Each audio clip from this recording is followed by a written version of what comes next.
bilang ng aksidente ng sunog para sa bisperas ng Pasko bumaba ngayong taon kumpara noong 2023 ayon sa Bureau of Fire Protection. Narito ang news scoop ni Kat Gonzalez.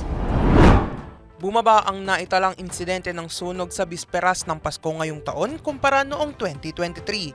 Sa datos ng Bureau of Fire Protection, naiulat ang 724 na insidente ng sunog simula Disyembre 1 hanggang kagabi. Mas mababa ito sa mahigit 1,100 insidente sa kaparehong panahon noong 2023. Ayon kay BFP spokesperson Fire Superintendent Annalie Atienza, posibleng dahil ito sa kanilang puspusang fire prevention campaign at mahigit na pakikipag-ugnayan sa mga komunidad at local government units. Para naman matiyak ang kaligtasan ng publiko sa gitna ng pagdiriwang ng holiday season, inactivate na nila ang Oplan Paalala Iwas Paputok. At yan ang News Scoop. Ako si Kat Gonzalez, nagbabalita ng tama, naglilingkod ng tama.